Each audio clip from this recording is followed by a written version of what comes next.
এ নিয়ে প্রতিবেদন থাকছে এখনকার সংবাদে। স্বাগত সকাল ৯টার বিরতিহীন ইন্ডিপেন্ডেন্ট সংবাদে। আপনাদের সাথে আছি আমি রাকিব আহমেদ। আর এবারে জানিয়ে দেব প্রধান শিরোনামগুলো। সাবেক আমলা সেনাদের জনতার দলের আত্মপ্রকাশ কাল, ইনসাফ জিন্দাবাদ স্লোগান।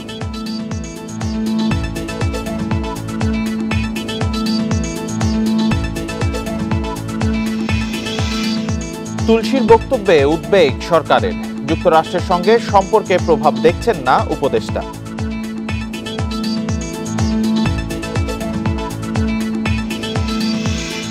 খেলাপি ঋণ আদায়ে এক্সিট প্ল্যানের কার্যকারিতায় প্রশ্ন, আদায়ে কঠোর হওয়ার পরামর্শ।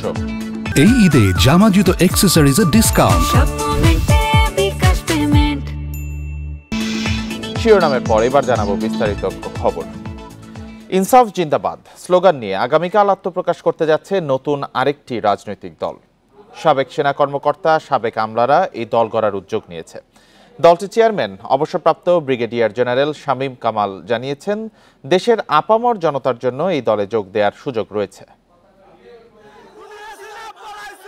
ছাত্র জনতার অভ্যুত্থানে গত বছরের ৫ আগস্ট পতন হয় আওয়ামী লীগ সরকারের। দেশ ছাড়েন শেখ হাসিনা। রাজনীতির মাঠে আসে শত ফুল ফোটার সুযোগ। নতুন বাংলাদেশের অঙ্গীকার নিয়ে আসছে আরেকটি রাজনৈতিক দল, নাম জনতার দল। দলের চেয়ারম্যান জানান, গত ৫৩ বছরের বিতর্কিত রাজনীতিকে পেছনে ফেলে স্বচ্ছ রাজনীতি করতে চান তারা। জওয়ান এবং নওজওয়ানের আমরা সমন্বয় ঘটাতে চাই, যেটা আমাদের ওয়ার্কফোর্স। জওয়ান বলতে আমরা সৈন্যকে বুঝাই, সেখানে জেনারেল থেকে শুরু করে সৈনিক পর্যন্ত। তো সারা দেশে আমাদের প্রায় ৬.৫ লক্ষ অবসরপ্রাপ্ত সৈনিক বা ইয়েরা আছেন। তো এটা একটা বড় ফোর্স আমাদের। দ্বিতীয় ফোর্স হচ্ছে গিয়ে ছাত্রদের মধ্যে একটা বড় অংশ আমাদের সাথে আছে। তৃতীয়ত হলো সারা দেশে যে এনজিও কর্মীরা আছে। সো এই সংগঠন হিসাবে বেশ কয়েকটি সংগঠন আমাদের ডাকে সাড়া দিয়েছে। নির্বাচনের জন্য বিভিন্ন এলাকায় আঞ্চলিক কমিটির মাধ্যমে সৎ প্রার্থী খুঁজে বের করতে চায় দলটি। তবে ৩০০ আসনে প্রার্থী দেয়াই তাদের মূল লক্ষ্য নয়। আর আমাদের কোনো লক্ষ্য নেই, আমরা বলছি না আমরা ৩০০ আসনেই আমরা সিট দিব। যদি আমরা ১০ জনও ভালো মানুষ পাই, সেই ১০ জন ভালো মানুষকে নিয়ে আমরা এগোতে চাই এবং আমরা সংসদে তাদেরকে পাঠাতে চাই, সংসদে মেসেজ দিতে চাই, এমন রাজনীতিবিদ পাঠাতে চাই যারা দেশপ্রেমিক, যারা সৎ, যাদেরকে বাংলাদেশ কখনো দেখেনি। দলটির প্রধান সমন্বয়ক হবেন সাবেক সেনা কর্মকর্তা ও লেখক ডেল এইচ খান। দেশে বিদ্যমান রাজনৈতিক দলগুলোর বেশ কয়েকজন জনতার দলে যোগ দেবেন বলে জানা গেছে। ইকরামুল কবির, ইন্ডিপেন্ডেন্ট নিউজ, ঢাকা। জুলাই অভ্যুত্থানের আকাঙ্ক্ষা বাস্তবায়নে আগামী মাসে আত্মপ্রকাশ হচ্ছে নতুন প্ল্যাটফর্ম। এটি আপাতত প্রেসার গ্রুপ হিসেবে কাজ করলেও ভবিষ্যতে গঠন করতে পারে রাজনৈতিক দল। সংগঠনটির শীর্ষ নেতৃত্বে সাবেক শিবির নেতারা থাকলেও এতে ফ্যাসিবাদ বিরোধী আন্দোলনে অংশ নেওয়া সকল মতাদর্শের মানুষের অংশগ্রহণ থাকবে বলছেন উদ্যোক্তারা। একে স্বাগত জানাচ্ছে এনসিপি ও রাজনৈতিক বিশ্লেষকরা। জুলাই অভ্যুত্থান পরবর্তী সময়ে দেশের রাজনীতিতে যুক্ত হয়েছে বিভিন্ন দল ও সংগঠন। অভ্যুত্থানে নেতৃত্বদানকারীদের সমন্বয়ে ২৮ ফেব্রুয়ারি আত্মপ্রকাশ হয় জাতীয় নাগরিক পার্টির। এর ১ মাস না যেতেই জুলাই অভ্যুত্থানের রাজনৈতিক ও সামাজিক শক্তির সমন্বয়ে আসছে নতুন প্ল্যাটফর্মের ঘোষণা। দলের নেতৃত্বে থাকছেন অভ্যুত্থানে অংশ নেয়া সাবেক ২ শিবির নেতা আলী আহসান জুনায়েদ ও রাফেজ সালমান রিফাত, যাদের এনসিপিতে যোগ দেওয়ার কথা ছিল। তারা বলছেন, জুলাইয়ের আকাঙ্ক্ষা বাস্তবায়নে যথাযথ গুরুত্ব দিচ্ছে না রাজনৈতিক দলগুলো। অভ্যুত্থানের উদ্দেশ্যকে অগ্রাধিকার দিয়ে রাজনৈতিক প্রেসার গ্রুপ হিসেবে কাজ করবে দলটি। যারা এনসিপিতে আছেন আমরা কিন্তু সহযোদ্ধা, একসাথেই লড়াই করেছে। আমাদের মধ্যে মতভিন্নতা থাকতে পারে, কিন্তু আমাদের মুখ দেখা দেখি বন্ধ, কথা বন্ধ, এরকম কিছু নেই। জুলাই কিন্তু এককভাবে কোনো দলের না, কোনো ডান বা কোনো বাম এরকম না, বরং জুলাই সবার। সেই ধারণাটাকে আমরা আপহোল্ড করতে চাই এবং সবার মধ্যে সেই ওনারশিপটা যে আছে এইটাকে নিয়ে আমরা কাজ করতে চাই। সামাজিক সংগঠন হিসেবে আত্মপ্রকাশ এপ্রিলের শেষ দিকে। ভবিষ্যতে রাজনীতির সম্ভাবনার কথা জানালেও আসন্ন নির্বাচনের পরিকল্পনা নেই তাদের। এদিকে নতুন শক্তিকে শুভকামনা জানাচ্ছে এনসিপি। আমরা সবাইকে স্বাগত জানাই, কারণ আমরা তো এমন সমাজে দেখতে চাই যে একটা গণতান্ত্রিক সমাজ। এখানে বহুমত, বহুপথ থাকবে, ভিন্নমত থাকবে, প্রত্যেকে তার লক্ষ্য, উদ্দেশ্য, ইশতেহার জনগণের সামনে উপস্থাপন করবে। জনগণ সিদ্ধান্ত নেবে কাকে গ্রহণ করবে, কাকে গ্রহণ করবে না। প্রাথমিকভাবে প্ল্যাটফর্মটির লক্ষ্যকে ইতিবাচকভাবেই দেখছেন বিশ্লেষকরা। জুলাই গণহত্যার যার সাথে জড়িত তাদের বিচার করতে হবে, আওয়ামী লীগকে নিষিদ্ধ ঘোষণা করতে হবে, দুর্নীতিমুক্ত সামাজিক রাজনৈতিক প্রতিষ্ঠান তারা করবে, কাঠামো করবে, তারপরে যে ইসলামোফোবিয়ার যে বিষয়গুলো, ইসলামোফোবিয়া মুক্ত একটা সমাজ তারা বিনির্মাণ করতে চায়, তাদের এই বিষয়গুলো আমার কাছে ভালো লেগেছে যে এই বিষয়গুলো তারা ক্লিয়ার করেছে। হ্যাঁ, তো এখন সামনে আসলে এটা পলিটিক্যাল পার্টির দিকে যদি তারা ধাবিত হয় তখন একটা অন্য রূপ দেখতে পাবো আমরা। তবে রাজনীতির মাঠে নামলে এনসিপি ও নতুন দলের সম্পর্ক কেমন হয় তা দেখার অপেক্ষা। ইকরামুল কবির, ইন্ডিপেন্ডেন্ট নিউজ, ঢাকা। নতুন রাজনৈতিক দলের নিবন্ধন দেওয়ার জন্য নির্বাচন কমিশন ইসির গণবিজ্ঞপ্তি কেন অসাংবিধানিক নয় জানতে চেয়ে রুল জারি করেছে হাইকোর্ট। মঙ্গলবার সকালে বিচারপতি মোহাম্মদ আকরাম হোসেন চৌধুরী ও বিচারপতি কে এম রাশেদুজ্জামান রাজার সমন্বয়ে গঠিত হাইকোর্ট বেঞ্চ এই রুল দেন। রিটকারীর দাবি, ইসির রাজনৈতিক দলের সংজ্ঞা সংবিধানের সাথে সাংঘর্ষিক। নতুন রাজনৈতিক দলের নিবন্ধনের জন্য নির্বাচন কমিশন গণবিজ্ঞপ্তি দিয়ে ২০ এপ্রিলের মধ্যে আবেদন আহ্বান করে। গণপ্রতিনিধিত্ব আদেশ অনুযায়ী নতুন কোনো দলকে নিবন্ধন পেতে হলে ২২ জেলায় ও ১০০ উপজেলায় অফিস ও কমিটি থাকতে হবে। প্রতি কমিটিতে থাকতে হবে অন্তত ২০০ তালিকাভুক্ত ভোটার। ইসির এই গণবিজ্ঞপ্তিকে চ্যালেঞ্জ করে হাইকোর্টে রিট করেন রাষ্ট্র সংস্কার আন্দোলনের প্রধান সমন্বয়ক ও আইনজীবী হাসনাত কাইয়ুম। এই রিটের পরিপ্রেক্ষিতে এই গণবিজ্ঞপ্তি কেন অবৈধ নয় জানতে চেয়ে রুল জারি করেছে হাইকোর্ট। আমাদের সংবিধানের যে রাজনৈতিক দলের মূল সংজ্ঞা, সেই সংজ্ঞার স্পিরিটের সাথেও এই গণবিজ্ঞপ্তি বা এই পুরনো আইনটা যায় না। আমলের আইনে রাজনৈতিক দল নিবন্ধনের জন্য আহ্বান জানানো হয়েছে, সেই আইনে এই গণবিজ্ঞপ্তিটা কেন অবৈধ ঘোষণা হবে না এই মর্মে একটা রুল জারি হয়েছে আজকে। রিটকারীর যুক্তিতে বলা হয়েছে, আরপিও অনুযায়ী পার্বত্য অঞ্চলে কেউ রাজনৈতিক দল গঠন করতে চাইলে সম্ভব হবে না। তাছাড়া নির্বাচন সংস্কার কমিশন নিবন্ধন প্রক্রিয়া সহজ করতে যেসব প্রস্তাব দিয়েছে তা বাস্তবায়নের আগে এমন বিজ্ঞপ্তি উদ্দেশ্য প্রণোদিত। অবাঙালি জনগোষ্ঠী যারা পাহাড়ে বসবাস করে তাদের এরিয়াটা হচ্ছে কনফাইন্ড 3টা ডিস্ট্রিক্টের মধ্যে এবং তারা 20টা উপজেলার মধ্যে বসবাস করে। আপনি যখন এদেরকে বলবেন যে আপনাকে আসলে 22টা উপজেলা আর জেলায় আর 100টা উপজেলায় কমিটি করতে হবে, তার মানে হচ্ছে আপনি এদেরকে বাংলাদেশে একদম এক্সক্লুড করে দিচ্ছেন, যে তাদেরকে কোনো রাজনৈতিক অধিকার এই বাংলাদেশেও দিচ্ছেন না। আরপিও সংশোধন করে ৫% উপজেলায় ও 10% জেলায় কমিটি এবং ৫,০০০ সদস্য থাকলে নতুন রাজনৈতিক দলের নিবন্ধনের সুপারিশ করেছে নির্বাচন ব্যবস্থা সংস্কার কমিশন। Zahidul Bashar, independent news, Dhaka. সংস্কার বিষয়ে জাতীয় ঐকমত্য তৈরিতে রাজনৈতিক দলগুলোর সঙ্গে কমিশনের আলোচনা বৃহস্পতিবার থেকে শুরু হচ্ছে। জাতীয় ঐকমত্য কমিশনের জনসংযোগ কর্মকর্তা এস এম ফজলুর রহমানের সই করা বিজ্ঞপ্তিতে তথ্য জানানো হয়েছে। এতে বলা হয়, প্রথম পর্যায়ে বৃহস্পতিবার বিকেল ৩টায় লিবারেল ডেমোক্রেটিক পার্টির সঙ্গে আলোচনার সময়সূচি নির্ধারণ করা হয়েছে। পর্যায়ক্রমে অন্যান্য দলগুলোর সঙ্গেও বৈঠকের সময় ঘোষণা করা হবে। সংস্কার বিষয়ে জাতীয় ঐকমত্য তৈরির উদ্দেশ্যে অন্তর্বর্তী সরকারের প্রধান উপদেষ্টা অধ্যাপক ইউনূসের নেতৃত্বে জাতীয় ঐকমত্য কমিশন গঠন করা হয়। গত 15 ফেব্রুয়ারি কমিশনের কার্যক্রম শুরু হয়। সংস্কার কমিশনগুলোর গুরুত্বপূর্ণ সুপারিশের উপর রাজনৈতিক দলের সুনির্দিষ্ট মতামত 13 মার্চের মধ্যে জানাতে অনুরোধ করা হয়েছিল। এখন পর্যন্ত 15টি দলের কাছ থেকে কমিশন মতামত পেয়েছে।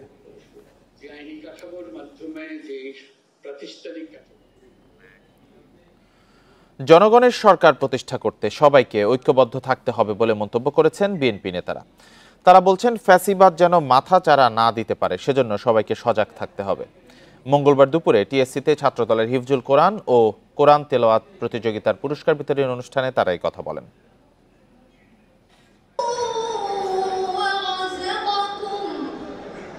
মঙ্গলবার দুপুরে ঢাকা বিশ্ববিদ্যালয়ের টিএসসি মিলনায়তনে হিফজুল কোরআন ও কোরআন তেলাওয়াত প্রতিযোগিতার চূড়ান্ত পর্বের পুরস্কার বিতরণী অনুষ্ঠানের আয়োজন করে জাতীয়তাবাদী ছাত্রদল। প্রতিযোগিতায় সারা দেশের মাদ্রাসা, স্কুল ও বিশ্ববিদ্যালয়ের 1000-এর বেশি শিক্ষার্থী অংশ নেন। প্রতিযোগিতায় পুরুষ ক্যাটাগরিতে প্রথম হয়েছেন ঢাকা বিশ্ববিদ্যালয়ের আরবি বিভাগের আশিকুজ্জামান আনিস। নারী ক্যাটাগরিতে প্রথম হয়েছেন রাষ্ট্রবিজ্ঞান বিভাগের শিক্ষার্থী সুমাইয়া বুলবুল। অনেক জোরে জোরে কথা বলছে। পুরস্কার বিতরণ অনুষ্ঠানে বিএনপির যুগ্ম মহাসচিব শহীদ উদ্দিন চৌধুরী অ্যানি বলেন, ছাত্রলীগের রাজনীতি সমাজকে কলুষিত করেছিল, সমাজ ও সংস্কৃতিকে ধ্বংস করেছিল। ৫ আগস্টের পর জাতীয় রাজনীতিতে পরিবর্তন এসেছে। এই দেশে একটা জনগণের সরকার খুব বেশি প্রয়োজন। জনগণের সরকার পুরো প্রতিষ্ঠা করতে হলে অবশ্যই আমাদেরকে সুদৃঢ় ঐক্য সবকিছু এনে দিতে পারে। সেই সুদৃঢ় ঐক্যের জন্য আমাদেরকে আরো যদি সংগ্রাম লড়াই করে বাংলাদেশে আমাদের ভাবমূর্তি, জাতীয় রাজনীতির ভাবমূর্তিও পুনরুদ্ধার করতে পারি, সেজন্য আমরা সবাই মিলে একসঙ্গে কাজ করব। আজকে আন্দোলনকারী সকল সংগঠনকে ঐক্যবদ্ধ থেকে গণতন্ত্র পুনরুদ্ধারের পথে ধাবিত হতে হবে, ঐক্যবদ্ধ থাকতে হবে। বিএনপি ও আওয়ামী লীগকে এক পাল্লায় মাপা অবিচার, এমন মন্তব্য করেছেন খেলাফত মজলিসের মহাসচিব মাওলানা মামুনুল হক। বিএনপি এবং আওয়ামী লীগ কেউই ইসলামী রাজনীতি করে না, বরং তাদের রাজনৈতিক ভিন্ন দর্শন রয়েছে। ঠিক যেমনি ভাবে আবু জাহাল আর আবু তালেব কেউই কিন্তু ইসলামের পথের অনুসারী ছিলেন না, কিন্তু কেউ যদি আবু তালেব আর আবু জাহালকে এক পাল্লায় মাপে, তার চেয়ে বড় জালিম আর কেউ হতে পারে না। আমি মনে করি ইসলামী রাজনীতির দৃষ্টিকোণ থেকে বিএনপি আবু তালেবের ভূমিকায় আর আওয়ামী লীগের আগাগোড়ায় ভূমিকা হলো আবু জাহালের ভূমিকা। জাতীয়তাবাদী ও ইসলামিক শক্তির সহযোগিতার মাধ্যমেই দেশের স্বাধীনতা রক্ষা করতে হবে বলেও মত প্রকাশ করেন বক্তারা। Jahanara Parveen, independent news, Dhaka. July আন্দোলনের অর্জন নষ্ট হলে আবারও ফ্যাসিবাদের উত্থান ঘটবে, এ মন্তব্য করেছেন আমার বাংলাদেশ পার্টির চেয়ারম্যান মুজিবুর রহমান মঞ্জু। মঙ্গলবার রাজধানীর গুলশানে বিশিষ্টজনদের সম্মানে দলের ইফতার আয়োজনে এই কথা বলেন তিনি। উল্লেখ করেন, আওয়ামী লীগের সময়ে ভীতির মধ্যে ইফতার আয়োজন করতে হতো। হাসিনা সরকার ক্ষমতায় এসে সব গণতান্ত্রিক অধিকার কেড়ে নিয়েছিল। দীর্ঘ প্রতীক্ষার পর তরুণদের জীবনের বিনিময়ে মুক্ত পরিবেশ পেয়েছেন রাজনীতিকরা। এ সময় জুলাই আন্দোলনে শহীদ ও আহতদের প্রতি কৃতজ্ঞতা জানান মুজিবুর রহমান মঞ্জু। যারা কাঁধে কাঁধ মিলিয়ে লড়াই করেছেন, একসাথে রক্ত দিয়েছেন, একসাথে জীবন দিয়েছেন, তাদের মধ্যে আজকে অনৈক্যের সুর আসছে। এই অনৈক্যের সুরে যদি কখনো আবার ফ্যাসিবাদের পুনরুত্থান ঘটে, তাহলে সেটা হবে আমাদের জন্য অত্যন্ত দুর্ভাগ্যজনক, এবং ইতিহাসে হয়তো আমরা আর কোনোদিন কারোর কাছে ক্ষমা পাবো না। কথিত সমন্বয়ক পরিচয়ে অবৈধ নিয়োগ, তদবির, টেন্ডারবাজি, চাঁদাবাজির সঠিক তদন্তের দাবি জানিয়েছে গণ অধিকার পরিষদ। সরকারের নিরপেক্ষতা নিশ্চিতে ছাত্র উপদেষ্টা সহ সব দপ্তর থেকে ছাত্র প্রতিনিধিদের পদত্যাগের দাবিও জানিয়েছেন সাধারণ সম্পাদক রাশেদ খান। মঙ্গলবার রাজধানীর পল্টনে দলের কেন্দ্রীয় কার্যালয়ের সংবাদ সম্মেলনে এ দাবি জানান তারা। ছাত্র উপদেষ্টারা 15 দিনের মধ্যে পদত্যাগ না করলে কঠোর কর্মসূচির হুঁশিয়ারি দেন রাশেদ খান। না হলে প্রধান উপদেষ্টার বাসভবন ঘেরাওয়ের ঘোষণা দেন তিনি। এ সময় আইন শৃঙ্খলা পরিস্থিতির অবনতিতে আরও একটি 1-11-র আশঙ্কা প্রকাশ করেন রাশেদ খান। এছাড়া গত 7 মাসে কতটা সংস্কার হয়েছে তারও হিসাব চান তিনি। আমরা সরকারকে বলবো, ইতিপূর্বে যে নিয়োগগুলো হয়েছে বিভিন্ন সেক্টরের দপ্তরে, ওয়াসা সহ বিভিন্ন জায়গায়, এই নিয়োগ আপনারা কিভাবে দিলেন? আমরা দাবি করেছিলাম যে একটি নিয়োগ বোর্ড গঠন করেন, অথচ নিয়োগ বোর্ড গঠন না করে তাদের আত্মীয় স্বজন, আশপাশের মানুষ, বন্ধু বান্ধব, তাদের কাছে বিভিন্ন জায়গায় নিয়োগ দেওয়া হচ্ছে।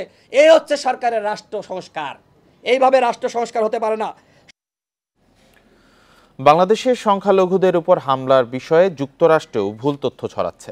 প্রধান উপদেষ্টাকে এ তথ্য জানিয়েছেন মার্কিন সিনেটর গ্যারি পিটার্স।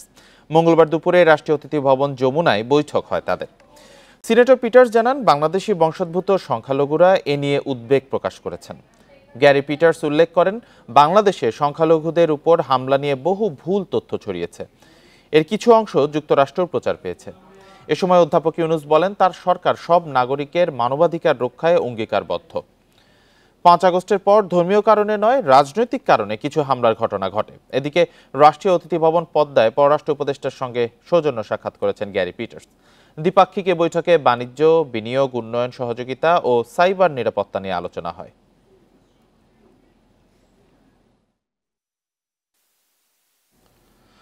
মার্কিন ন্যাশনাল ইন্টেলিজেন্সের প্রধান কর্মকর্তা তুলসী গ্যাবার্ডের মন্তব্যে বাংলাদেশের সাথে দ্বিপাক্ষিক সম্পর্কে প্রভাব পড়বে না বলে জানিয়েছেন অর্থ উপদেষ্টা। এদিকে দেশে সংখ্যালঘু নির্যাতন নিয়ে বিদেশিরা যেভাবে বলছেন সেই মাত্রায় নেই বলে দাবি ধর্ম উপদেষ্টা। মঙ্গলবার দুপুরে সচিবালয়ে দুই উপদেষ্টা সাংবাদিকদের কথা জানান।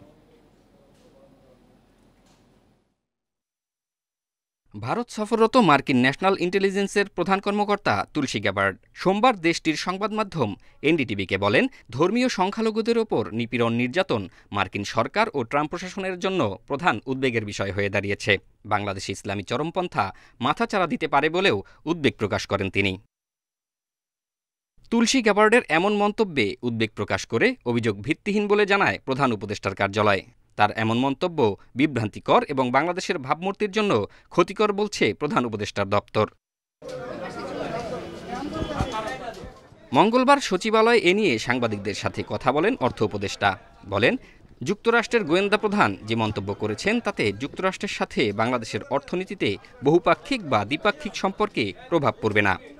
তুলসী গ্যাবার্ড যেরকম উত্তর দিয়েছে এবং সেটার প্রসঙ্গে অনেকে বলেছে, আপনাদের অনেক জানে, সেটা বলছে, এটা পেতে আমাদের কোনো ইস্যু নেই। তবে ওইসব মন্তব্যে আমাদের অর্থনৈতিক কোনো বহুপাক্ষিক সম্পর্ক বা দ্বিপাক্ষিক কোনো প্রভাব পড়বে না। এদিকে কিছু বিচ্ছিন্ন ঘটনা ঘটলেও বাংলাদেশে সংখ্যালঘু নির্যাতনের ঘটনা বিদেশিরা যেভাবে বলছেন সেই মাত্রায় নেই বলে দাবি করেন ধর্ম উপদেষ্টা। মঙ্গলবার সচিবালয়ে এক সংবাদ সম্মেলনে প্রশ্নের জবাবে উপদেষ্টা একথা বলেন। আমরা তো বারবার এটা অস্বীকার করে আসছি যে এখানে পারসিকিউশন অফ মাইনরিটিস তারা বিদেশিরা যেভাবে বলছেন অথবা ফরেন মিডিয়া যেভাবে বলছেন সে মাত্রায় নয়, কিছু বিচ্ছিন্ন ঘটনা তো আছেই। তিনি বলেন, বিভিন্ন জায়গায় যেসব ঘটনা ঘটছে সেগুলোতে সিসি ক্যামেরার মাধ্যমে অপরাধী শনাক্ত করে আইনের আওতায় আনবে সরকার। ধন্যবাদ আপনাকে। জাহিদুল ইসলাম, ইন্ডিপেন্ডেন্ট নিউজ, ঢাকা। জয়পুরহাটের খেতলাল থানায় আটক 3 ব্যক্তিকে ছিনিয়ে নিতে হামলায় পুলিশ সহ 6 জন আহত হয়েছে। মঙ্গলবার সন্ধ্যায় এ হামলার ঘটনায় 5 জনকে গ্রেপ্তার করেছে পুলিশ। পুলিশ জানায়, মঙ্গলবার জমি রেজিস্ট্রির জন্য খেতলাল পৌর এলাকার বাসিন্দা তোফাজ্জল সাব রেজিস্ট্রি অফিসে যান। এ সময় তার কাছে টাকা চাঁদা দাবি করে একটি পক্ষ। চাঁদা দিতে অস্বীকৃতি জানালে তোফাজ্জল ও তার আত্মীয়কে মারধর করে তারা। খবর পেয়ে পুলিশ ঘটনাস্থলে গিয়ে আহতদের উদ্ধার সহ অভিযুক্তদের 3 জনকে আটক করে থানায় নিয়ে আসে। মারধরের শিকার তোফাজ্জল চাঁদাবাজির জন্য 9 নম্বর ওয়ার্ড বিএনপি সভাপতি কবির চৌধুরী, উপজেলা বিএনপির সাংগঠনিক সম্পাদক মেহেদী আশিক পার্থ তাদের সহযোগীদের দায়ী করেছেন। এদিকে আটকের খবর পেয়ে ওই 3 জনকে ছিনিয়ে নিতে থানায় হামলা চালায় শতাধিক মানুষ। এতে পুলিশ সহ আহত হয় 6 জন। পরে সেনাবাহিনী গিয়ে পরিস্থিতি নিয়ন্ত্রণে আনে। এ ঘটনায় 2টি মামলা হয়েছে। 2টা মামলা হয়েছে। এখানে একটা মামলাতে আপনার জয়নব বেগম যার স্বামীকে মেরেছে উনি মামলা দিয়েছেন। পুলিশ অ্যাসল্ট আরেকটা মামলা আছে, ওইখানে আপনার আসামি আছে 20 জন, অজ্ঞাতনামা আছে 200 থেকে 300 জন। রাজধানীর খিলক্ষেতে ধর্ষণের অভিযোগে এক কিশোরকে পুলিশ হেফাজতেই গণপিটুনি দেয় স্থানীয় জনতা। অভিযুক্ত কিশোরকে গ্রেপ্তার করে থানায় নেওয়ার সময় পুলিশের গাড়িতে হামলা করে বিক্ষুব্ধ জনতা। তাদের হামলায় ওই কিশোর এবং খিলক্ষেত থানার ওসি আশিকুর রহমান সহ 7 পুলিশ সদস্য আহত হন। তাদের ঢাকা মেডিকেল ও কুর্মিটোলা জেনারেল হাসপাতালে ভর্তি করা হয়। গুরুতর আহত কিশোরকে উন্নত চিকিৎসার জন্য ঢাকা মেডিকেলে পাঠানোর কথা জানিয়েছেন কর্তব্যরত চিকিৎসক। এছাড়া ধর্ষণের শিকার 5.5 বছরের শিশুটিকে ইতোমধ্যে ঢাকা মেডিকেলে ভর্তি করা হয়েছে। মঙ্গলবার রাতে রাজধানীর খিলক্ষেতে ধর্ষণের অভিযোগ পেয়ে এলাকায় যায় পুলিশের একটি দল। অভিযুক্ত কিশোরকে আটক করে থানায় আনার পথে খিলক্ষেতের মধ্যপাড়া এলাকায় হামলা করে বিক্ষুব্ধ জনতা। ধর্ষণে অভিযুক্ত কিশোরকে ছিনিয়ে নিয়ে গণপিটুনি দেওয়ার চেষ্টা করে তারা। এ সময় বাধা দিলে পুলিশের গাড়ি ভাঙচুর করা হয়। পুলিশ সদস্য ও গাড়িতে থাকা অভিযুক্ত যুবক আহত হন।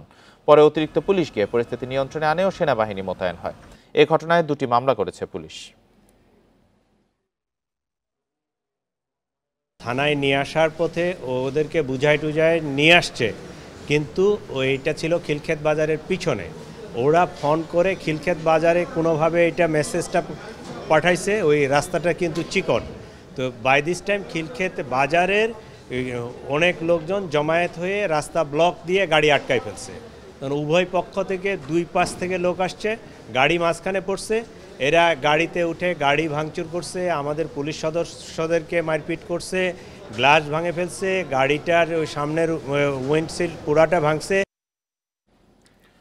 রাজধানীর পল্লবীর গ্রিন সিটি এলাকায় নির্মাণাধীন ভবনে এক নারী সাংবাদিককে সারা রাত আটকে দলবদ্ধ ধর্ষণের অভিযোগে 2 জনকে গ্রেপ্তার করেছে পুলিশ। সোমবার রাতের এই ঘটনায় মঙ্গলবার অজ্ঞাত 8 জন সহ 16 জনকে আসামি করে মামলা হয়েছে। এই সাংবাদিক একটি দৈনিক পত্রিকায় জ্যেষ্ঠ প্রতিবেদক হিসেবে কর্মরত। এজাহারে বলা হয়েছে, সোমবার রাতে পল্লবীর বালুরঘাটে সংবাদ সংগ্রহ করতে যান তিনি। তার কাছে তথ্য ছিল একটি সংঘবদ্ধ চক্র মাটিকাটা এলাকায় অশ্লীল ভিডিও বানিয়ে এর মাধ্যমে অর্থ আদায় করছে। তা নিয়ে প্রতিবেদন করতে সেখানে গেলে আসামিরা তাকে নির্মাণাধীন ওই ভবনে 3 তলায় আটকে ধর্ষণ করে। ওই নারী এখন ভর্তি রয়েছেন ঢাকা মেডিকেলের ওয়ান স্টপ ক্রাইসিস সেন্টারে।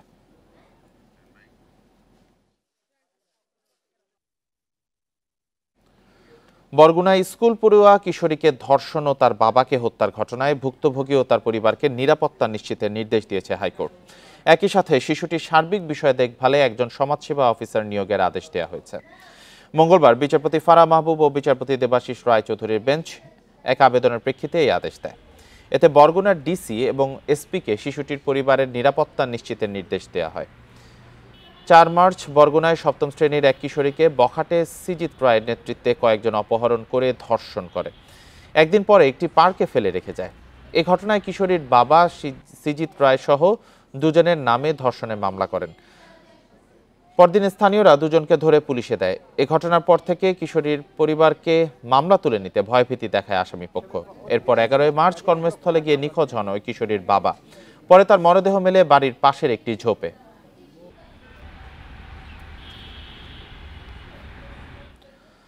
আরসার প্রধান আতাউল্লাহ আবু জুনুনি নারায়ণগঞ্জের সিদ্ধিরগঞ্জ থেকে গ্রেপ্তার হয়েছেন। সেখান থেকে তার 5 সহযোগী এবং ময়মনসিংহ থেকে আরও 4 জনকে আটক করা হয়েছে। 2 মামলায় 6 জনের 10 দিনের রিমান্ড মঞ্জুর করেছে আদালত। মঙ্গলবার বিকেলে নারায়ণগঞ্জের সিনিয়র জুডিশিয়াল ম্যাজিস্ট্রেট আদালতের বিচারক মঈনুদ্দিন কাদির এই আদেশ দেন। গত 16 মার্চ মধ্যরাতে নারায়ণগঞ্জের সিদ্ধিরগঞ্জে অভিযান চালায় র্যাব। এ সময় আরসার প্রধান আতাউল্লাহ আবু জুনুনিকে 5 সহযোগী সহ গ্রেপ্তার করা হয়। পরে তাদের দেয়া তথ্যে ময়মনসিংহ থেকে গ্রেপ্তার করা হয় আরও 4 জন। পুলিশ বলছে তাদের কাছ থেকে 21 লাখ টাকা, দেশীয় অস্ত্র উদ্ধার করা হয়। তাদের বিরুদ্ধে সন্ত্রাস বিরোধী আইন ও অবৈধ অনুপ্রবেশের অভিযোগে মামলা করা হয়।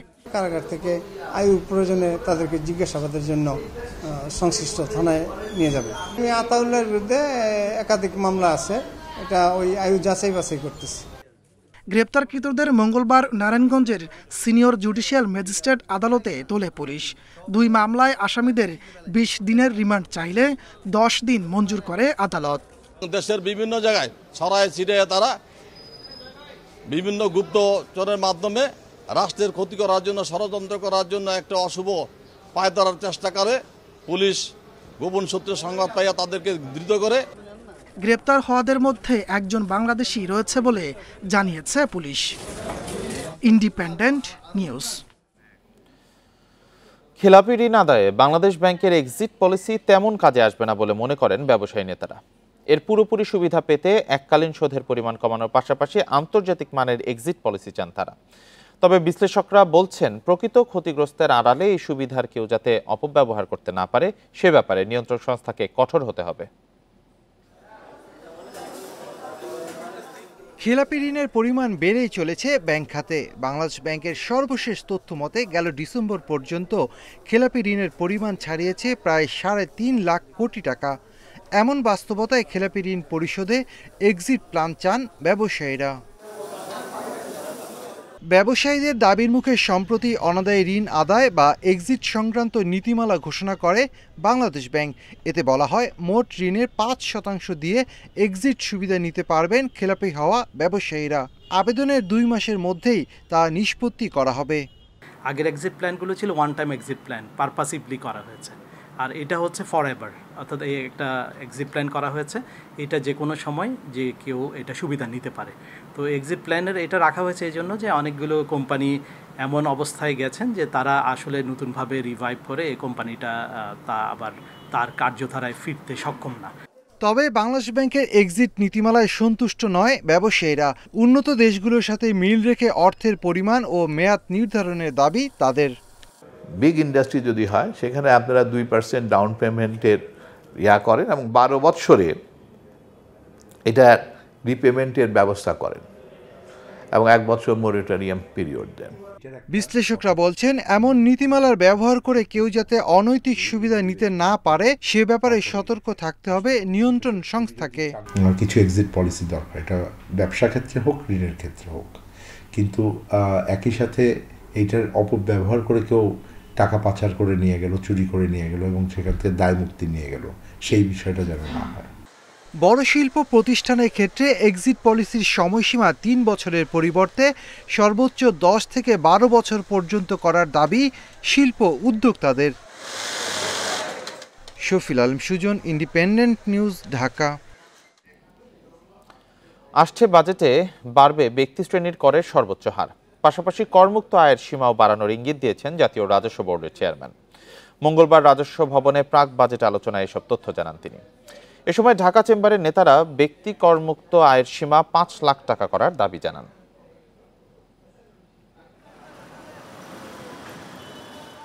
বর্তমানে ব্যক্তি শ্রেণীর করদাতাদের জন্য করমুক্ত আয়ের সীমা পুরুষদের ক্ষেত্রে 3.5 লাখ টাকা আর নারীদের ক্ষেত্রে 4,50,000 টাকা। এছাড়া ব্যক্তি করদাতাদের সর্বোচ্চ কর হার 25%। আসছে অর্থ বছরের প্রাক বাজেট আলোচনায় ঢাকা চেম্বারের পক্ষ থেকে করমুক্ত আয়ের সীমা 5 লাখ টাকা করার প্রস্তাব করা হয়। পাশাপাশি করজাল বাড়ানোর প্রস্তাবও দেয় সংগঠনটি। মূল্যস্ফীতির একটা বিশাল বড় চ্যালেঞ্জ আছে। লোয়ার ইনকামদের উপরে আমাদের একটা আপনার যে 3.5 লক্ষ টাকার একটা ক্যাপ আছে, ওটাকে আমরা 5 লক্ষ পর্যন্ত করে অ্যাটলিস্ট 2-3 বছরের জন্য যাতে ওই ইনকাম লেভেলের মানুষরা একটু রেহাই পায় এবং মূল্যস্ফীতিটাকে একটু লাঘব হয়। এ সময় এনবিআর চেয়ারম্যান বলেন, উন্নত দেশের তুলনায় বাংলাদেশে ব্যক্তি করের হার অনেক কম, তাই কোম্পানি নয় ব্যক্তিগত সর্বোচ্চ কর বেশি হওয়া উচিত বলেও জানান তিনি। আমরা সরে গেছি, কিন্তু এটা আসলে আমাদেরকে উল্টো রেজাল্ট দিয়েছে। আমরা ধীরে ধীরে চেষ্টা করছিলাম একবার 30% বসাই, আবার উঠাই দিই। এই যে বসছে এটা আর উঠানো ঠিক হবে না, বরং গ্র্যাজুয়ালি এটাকে আরও বাড়ানো উচিত। এ সময় ঢাকা চেম্বার সহ বিভিন্ন খাতের ব্যবসায়ীরা বাণিজ্যিক আমদানিতে আগাম কর কমানোর দাবি জানান। পাশাপাশি ভ্যাটের হার 1 অঙ্কে আনার প্রস্তাব করেন তারা। তৌহিদ রানা, ইন্ডিপেন্ডেন্ট নিউজ, ঢাকা।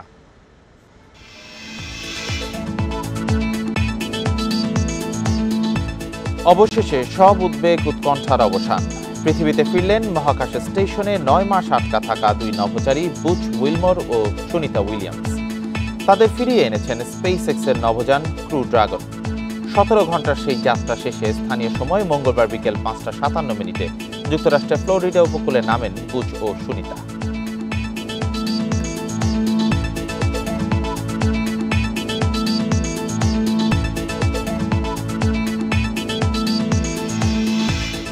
এ নিয়ে প্রতিবেদন থাকছে সংবাদের পরের অংশে। পরবর্তী খবর জানিয়ে দিচ্ছি। দীর্ঘ প্রতীক্ষার পর খুলল যমুনা রেল সেতু। মঙ্গলবার সকালে সেতুর পূর্ব প্রান্তে ইব্রাহিমাবাদ রেল স্টেশনে আনুষ্ঠানিক উদ্বোধন হয়। এ সময় 4.8 কিলোমিটার দৈর্ঘ্যের সেতুটি পার হতে সময় লেগেছে 3 মিনিট। সেতুটিতে প্রতিদিন চলবে অন্তত 32টি ট্রেন, তবে স্বয়ংক্রিয় সিগন্যাল ব্যবস্থা ছাড়াই শুরু হলো রেল চলাচল। এ এক মাহেন্দ্রক্ষণ, দীর্ঘ অপেক্ষার অবসান। যমুনা রেল সেতুতে প্রবেশ করছে বিশেষ ট্রেন। টাঙ্গাইলের ইব্রাহিমাবাদ থেকে রওনা হয়ে সিরাজগঞ্জের সায়দাবাদ থামে ট্রেন। 4.8 কিলোমিটার দীর্ঘ সেতুটি পার হতে সময় লাগে মাত্র 3 মিনিট, যা আগে ছিল 20 থেকে 25 মিনিট। 100 বছরের স্থায়িত্ব নিয়ে নির্মাণ করা হয়েছে সেতুটি, যার মাধ্যমে দেশের উত্তরাঞ্চলের 23 জেলার মানুষের যোগাযোগ ব্যবস্থার উন্নতিতে মিলবে অর্থনৈতিক সুফল। সেতুটি ঘিরে তাই উচ্ছ্বসিত এসব এলাকার মানুষ। চলাফেরার জন্য আমাদের আগে তো সেতু পার হতে 20-30 মিনিট লাগতো, এখন সর্বোচ্চ 5 মিনিট সময় লাগে। আমাদের অনেক উপকার হয়েছে, এখান থেকে আমরা যাতায়াত অনেক সুবিধা হয়েছে। আগে আধা ঘন্টা সময় লাগতো, এখন 5 মিনিট আমরা চলে যেতে পারতেছি। জাপান বাংলাদেশের যৌথ উদ্যোগে দেশের সবচেয়ে দীর্ঘ এই সেতুর নির্মাণ ব্যয় 16,800 কোটি টাকা। উদ্বোধনী অনুষ্ঠানে জাপানের রাষ্ট্রদূত জানান, তার দেশের সহায়তা অব্যাহত থাকবে সব সময়। যমুনা রেল সেতুতে সহযোগিতা করতে পেরে জাপান অত্যন্ত খুশি। বাংলাদেশকে বরাবরই সহযোগিতা করে এসেছে জাপান, ভবিষ্যতেও বাংলাদেশের অগ্রযাত্রার সাথে থাকবে জাপান। এই সেতুতে প্রতিদিন চলাচল করবে অন্তত 32টি ট্রেন। আগের চেয়ে ভাড়া কিছুটা বাড়ানো হবে জানান রেল সচিব। আগে যেটা ছিল 16.something প্রায় 17 গুণ ছিল, এখন এটি 25 গুণ বৃদ্ধি পাবে। কাজে এর জন্য আমাদের যাত্রীদের আপনার ভাড়া বৃদ্ধি পাবে। এদিকে কিছু কাজ অসম্পন্ন থাকায় অটোমেটিক সিগন্যাল ব্যবস্থা ছাড়াই চালু করা হয় যমুনা সেতুতে রেল চলাচল। 1998 সালে যমুনা সেতু চালু হবার পর ঢাকার সঙ্গে উত্তর পশ্চিমাঞ্চলের রেল যোগাযোগ স্থাপিত হয়। তবে 2008 সালে সেতুটিতে ফাটল দেখা দিলে ট্রেনের গতি নেমে যায় ঘন্টায় 20 কিলোমিটারে। এরপর 2020 সালে কর্মযজ্ঞ শুরু হয় দেশের সর্ববৃহৎ রেল সেতু তৈরির। নতুন এই সেতুতে ঘন্টায় 120 কিলোমিটার গতিতে চলতে পারবে train. Adilur Rahman, independent news, Jamuna rail সেতু, টাঙ্গাইল। এ নিয়ে বিস্তারিত জানাতে টাঙ্গাইল থেকে যোগ দিয়েছেন সহকর্মী মামুনুর রহমান।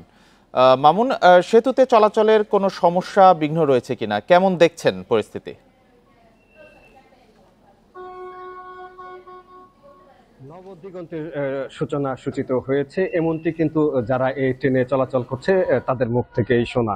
এবং এই পৃথক রেল সেতু চালু হওয়ার পরে উত্তরবঙ্গের সাথে রাজধানী ঢাকার রেল যোগাযোগের একটি অভাবনীয় উন্নতি ঘটবে বলে তারা বিশ্বাস করছে। এই সেতুতে চলাচল করতে খুব বেশি সমস্যা হচ্ছে না। আজও যেটা জানতে পেরেছি যে 100 কিলোমিটার বেগে কিছুক্ষণ আগে আমরা আসার পরে এখন পর্যন্ত 2টি ট্রেন এই সেতু পার হয়ে এসেছে এবং তাদের সাথে কথা বলে যেটা জানতে পেরেছি যে অন্তত 100 কিলোমিটার বেগে তারা এসেছে এবং নির্বিঘ্নে।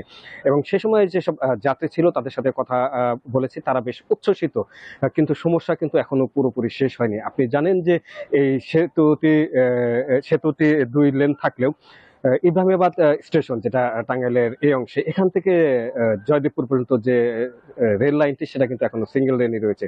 যে কারণে সকালবেলা কিন্তু আমরা এখানে একটি ট্রেনকে অপেক্ষা করতে দেখেছি আর একটি ট্রেনকে ক্রসিং দেওয়ার জন্য। সেই সময় আমরা কথা বলেছিলাম যাত্রীদের সাথে, তারা যেটা বলছে যে ব্রিজ হওয়ার কারণে 20 থেকে 25 মিনিটের পথ তারা 3 মিনিটে চলে আসছে। এতে তারা যেমন আনন্দিত, কিন্তু এখনো যে বসে থাকতে হবে এর জন্য তারা চাচ্ছে যে সরকার খুব দ্রুত বেগে এই ইব্রাহিমাবাদ থেকে ঢাকা পর্যন্ত যে রেল লাইন, এটা যদি 2 লাইন করে তাহলেই তারা এই পূর্ণ সুবিধাটি পাবে। তা না হলে এই এত টাকা খরচ করে যে সেতুটি নির্মিত হচ্ছে তার শতভাগ সুফল কিন্তু তারা পাবে না।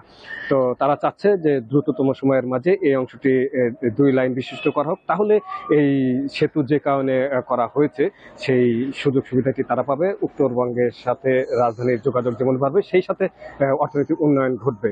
এ হচ্ছে আমার কাছে টাঙ্গাইল থেকে সর্বশেষ। ট্রেন চলাচল করছে নবনির্মিত যমুনা রেল সেতুতে, এ নিয়ে জানাচ্ছিলেন সহকর্মী মামুনুর রহমান। ঈদকে সামনে রেখে নাটোরে পুরনো ভাঙাচোরা এবং বিকল গাড়ি মেরামতের অভিযোগ উঠেছে। ফিটনেসবিহীন গাড়ি রং করে রাস্তায় নামানোর পরিকল্পনা চলছে বলে দাবি যাত্রীদের। এসব গাড়ি দূরপাল্লার সড়কে চলাচল করলে দুর্ঘটনার আশঙ্কা রয়েছে, তাই ঈদ যাত্রা নিরাপদ করতে নজরদারি বাড়ানোর আহ্বান স্থানীয়দের। দিনরাত কাজ চলছে কারখানায়, দম ফেলার সুযোগ নেই শ্রমিকদের। নাটোরের আরপি রোকেয়া সহ বেশ কয়েকটি কারখানায় চলছে পুরনো বাস মেরামতের কাজ। এবারের ঈদে এই ধরনের অন্তত 100টি বাস সড়কে নামার পরিকল্পনা পরিবহন মালিকদের। পুরনো এসব বাসের কোনোটির রং জ্বলে গেছে, কোনোটির বডি ফেটে গেছে, আবার কোনোটির ইঞ্জিন ও অন্যান্য যন্ত্রাংশের লক্কর ঝক্কর অবস্থা। মালামাল সব ফ্রেশ করে মনে করেন এখন নতুনভাবে কাজকাম করে দিতেছি আমরা এখন, যাতে রোডের সমস্যা না হয়। ইঞ্জিনে টোটাল কাজ করাচ্ছি যাতে ঈদের যানজটে রাস্তায় পড়ে থেকে যাত্রীর দুর্ভোগ না হয়। তবে পুরনো বাস নামানোর বিষয়টি অস্বীকার করেছেন মালিকরা। তাদের দাবি, ঈদ সামনে রেখে ভালো গাড়িগুলোরই সৌন্দর্য বাড়ানো হচ্ছে এখন। ফিটনেসবিহীন লক্কর ঝক্কর গাড়ি রোডে চলে, আসলে লক্কর ঝক্কর গাড়ি সব না, কিছু গাড়ি রোডে চলতে যায় লক্কর ঝক্কর হতে পারে। গোটা বছরের ব্যবসা ঈদের মধ্যে, সেজন্য আমরা নতুন করে রং চং সব যাত্রী যেন আগ্রহী হয় গাড়িতে ওঠার জন্য। যাত্রীদের অভিযোগ, ফিটনেসবিহীন গাড়ির কারণে প্রায় ঘটছে দুর্ঘটনা। এসবের বিরুদ্ধে ব্যবস্থা নেওয়ার কথা জানিয়েছে হাইওয়ে পুলিশ। সড়কের যে গাড়িগুলো নামায় তার ফিটনেস নাই, নতুন রং করে নামিয়ে দেয়, যেটা আসলে এই কারণেই মূলত সড়ক পথে দুর্ঘটনার শিকার হয়। ফিটনেসবিহীন গাড়ি বা ওভার স্পিডের যেগুলো গাড়ি সেগুলো আমরা প্রতিকূষণ দিচ্ছি এবং যেগুলো একেবারে চলাচলে অনুপযোগী গাড়ি, এগুলো ধরনের গাড়ি আমরা ড্যাম্পিং করতেছি। ঈদের আগে ও পরে ঢাকা সহ বিভিন্ন জেলায় যাতায়াত করবে নাটোরের প্রায় 400 বাস। Independent news. ঈদ উপলক্ষে ঘরমুখো মানুষের যাত্রা নির্বিঘ্ন করতে দৌলতদিয়া পাটুরিয়া নৌরুটে 4 স্তরের নিরাপত্তা সহ সব ধরনের প্রস্তুতি সম্পন্ন করেছে বিআইডব্লিউটিসি। দুর্ভোগ কমাতে প্রস্তুত রাখা হয়েছে 3টি ঘাট, 17টি ফেরি ও 20টি লঞ্চ। এছাড়া যানবাহনের বাড়তি চাপ কমাতে ঈদের 3 দিন আগে ও পরে বন্ধ থাকবে পণ্যবাহী ট্রাক পারাপার। দৌলতদিয়া পাটুরিয়া ঘাটকে বলা হয় দেশের দক্ষিণ পশ্চিমাঞ্চলের প্রবেশদ্বার। পদ্মা সেতুর চালুর আগে 21 জেলার কয়েক লাখ মানুষের যাতায়াত করত এই ঘাট দিয়ে। এখনও পশ্চিমাঞ্চলের অনেক জেলার যাত্রী ও পণ্যবাহী ট্রাক ব্যবহার করে এই নৌপথ। ঈদে ঘরমুখো যাত্রী ও যানবাহনের চাপ স্বাভাবিকের চেয়ে বেড়ে যায় দ্বিগুণ। যাত্রী ও বাস চালকদের দাবি, ঈদ উপলক্ষে ফেরি ও লঞ্চের সংখ্যা বাড়ানো হলে এই নৌরুট দিয়ে ঈদযাত্রা হবে স্বস্তির। বিগত বছরেও তো যানজট বেশি হয় নাই, আশা করছি সামনেও হবে না ইনশাল্লাহ। তারপরেও যদি সরকারের সদিচ্ছা থাকে, পুলিশ প্রশাসনের সদিচ্ছা থাকে, তাহলে ইনশাল্লাহ আমাদের কোনো সমস্যা হওয়ার কথা না। কর্তৃপক্ষদের বলবো যাতে এই সামনে ঈদের সময় আমাদের পারাপারের জন্য যাতে কোনো অসুবিধা না হয়। ঘাট কর্তৃপক্ষ বলছে দিনে 1500 থেকে 2000 যানবাহন পারাপার হলেও ঈদের আগে তা বেড়ে যায় দ্বিগুণ। যাত্রী ও যানবাহনের চাপ সামলাতে প্রস্তুত রাখা হয়েছে 3টি ঘাট, 17টি ফেরি ও 20টি লঞ্চ। আমাদের বহরে থাকা ফেরিগুলির মাধ্যমে পারাপারের জন্য আগত সম্মানিত যাত্রীবাহী বাস, প্রাইভেট কার, মাইক্রো যারাই আসবেন পবিত্র ঈদের সময়ে আমরা সকলকে নিরাপদে স্বাচ্ছন্দ্যে পারাপার করতে পারব। এছাড়া দৌলতদিয়া পাটুরিয়া নৌরুটে ছিনতাই, মলম পার্টি সহ অতিরিক্ত ভাড়া আদায় রোধে 4 স্তরের নিরাপত্তা ব্যবস্থা নিয়েছে আইনশৃঙ্খলা বাহিনী।